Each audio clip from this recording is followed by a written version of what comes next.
Number 4, and just before doing so, I want to advise the House that the Honourable Member Cam Corder will be using a visual aid, and to advise the member that when speaking it must be removed at the conclusion, and also to tell him that it must not interfere with the Speaker's or other members' views. Summary Offences, Possession of Handheld Lasers Amendment Bill, first reading. I move that the Order. Offences... The member has to call. Mr Speaker. I call the Honourable Member Dr. Cam Corder. I move that the Summary Offences, Possession of Handheld Lasers Amendment Bill be now read a first time. I nominate the Transport and Industrial Relations Committee to consider the bill. I move that the Summary Offences, Possession of Handheld Lasers Bill, as I said, Mr Speaker, be read a first time. I'm privileged to have my office in the vibrant and diverse electorate of Manurewa. The Manurewa electorate is overflown by upwards of 140,000 flights annually. Some years ago, I became aware of the risks posed to pilots on their final approach from cockpit illumination with the readily available handheld laser pointers. Laser pointers, though used by teachers, researchers, astronomers and university lecturers in the course of their daily work safely and without incident, assume an altogether more sinister role when used to illuminate a plane's cockpit. The sequelae, temporary vision loss in its various forms, can have potentially catastrophic consequences. Consequences not only for those in the aircraft, but also for those in communities around airports or on the approach paths thereto. I was surprised to learn that each year in excess of 100 cases of handheld lasers being used in such a manner have been documented in New Zealand alone, and the incidence of their misuse shows no signs of decreasing. I consulted with the New Zealand Airline Pilots Association, the CAA and the Police Association. All agreed that preventative measures need to be put in place to reduce the chances of laser misuse occurring. I discussed my concerns with ministers. After a period of consultation on the 15th of May 2013, the government announced that handheld lasers strong enough to be a hazard to aircraft will be subject to new import, sale and supply controls under health and customs legislation. Their use will be restricted to authorised users who have a legitimate purpose, such as astronomers, researchers and the New Zealand Defence Force. An order under the Customs and Excise Act 1996 and regulations under the Health Act 1956 to control these devices are being drafted, and I expect the new controls will be in effect by the end of the year. These new regulations mesh with and complement the proposed Summary Offences, Possession of Handheld Lasers Amendment Bill. The regulations will dramatically reduce the number of new lasers coming into the country and the people who will have access to them. There are, however, an unknown number of handheld lasers already in New Zealand. The legislation will make it perfectly clear that it is unacceptable to be in possession of these handheld lasers in a public place without reasonable excuse. The bill is designed to have a preventative aspect and will reduce the likelihood of misuse by individuals of any of the unknown thousands of laser devices already in our country. My research indicated that the problem of laser pointer misuse had been acknowledged all over New Zealand and indeed was a well-known problem internationally.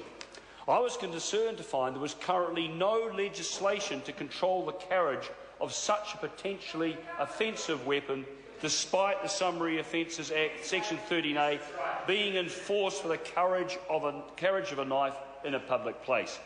Society has decreed in its wisdom that it is not in the interest of the safety and well-being of our citizenry if knives are routinely carried on one's person. Obviously, knives can all too readily inflict grievous wounds or potentially be used to kill an individual, hence carrying them routinely is discouraged by Section 13A.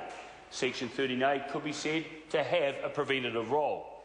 The legislation isn't designed to capture a family going on a picnic who need a sharp knife to cut a tomato and is implied with due cognizance of circumstances.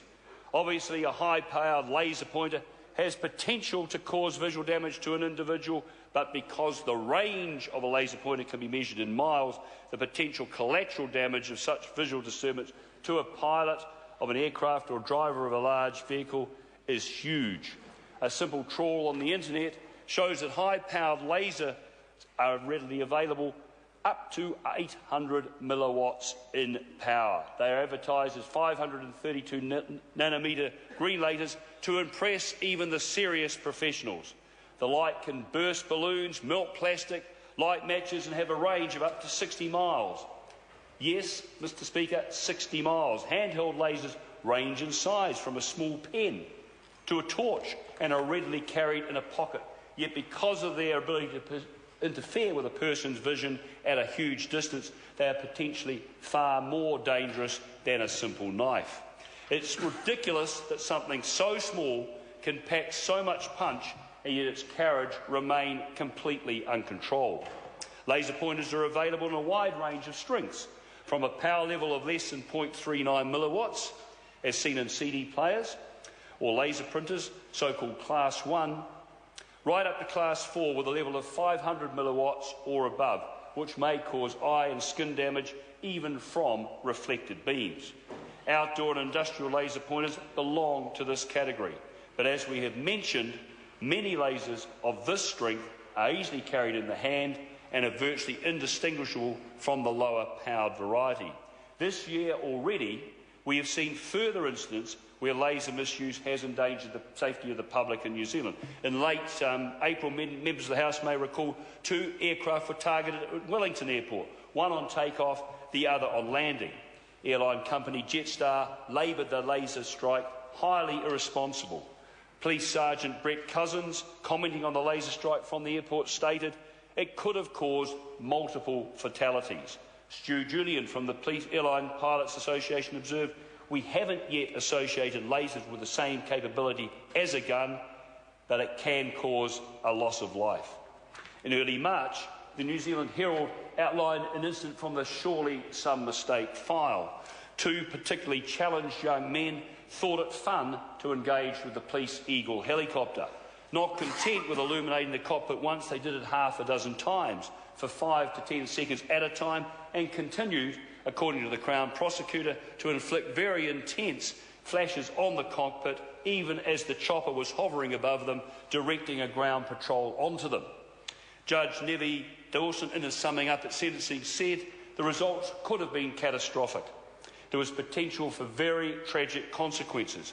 People need to get the message that this offending is not just a foolish prank.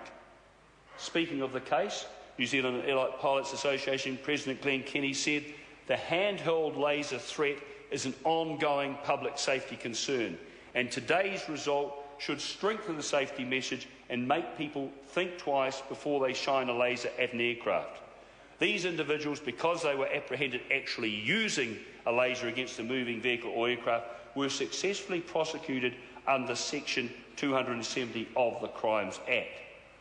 It's pertinent to note that cheap, common, readily available Class 3 lasers with a power less than 5 milliwatts can have a range in excess of 11,000 feet or 2 miles. Seriously interfere with a pilot's night vision. I have here in my hand, Mr Speaker, one of these lasers of that nature, and you can see how we just shot it directly above us, how strong that light is, and that can go for some 11,000 feet. What is the effect of a laser beam when illuminating an aircraft cockpit on a night approach to an airfield? Temporary vision loss is, of course, one of the most common and potentially dangerous effects of cockpit illumination. It can be associated with glare, flash blindness, blind spots, or after images.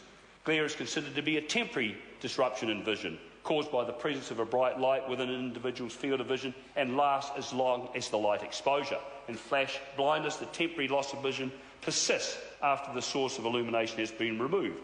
Blind spots are similar to flash blindness, but only part of the visual field is affected. After image is an image that remains in the visual field after exposure to a bright light. The US FAA simulated studies about the effects of laser illumination during final approach show that a legal laser of the size I just demonstrated can easily cause glare and distract pilots up to 3,700 feet and remain a distraction hazard up to 11,000 feet, in excess of 2 miles. Near-flash blindness is a potential problem in the last stages of final approach at a range of 350 feet. Thus, we have a wide range of effects from laser misuse determined by the distance away an affected person is from the source of the laser beam.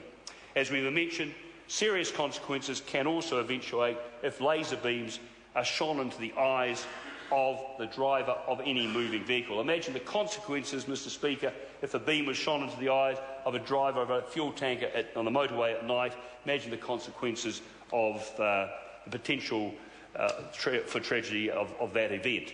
The purpose of this amendment bill is to have a preventive aspect and reduce the likelihood of a person being in a position to carry out an offence with any one of the countless thousands of devices already in New Zealand.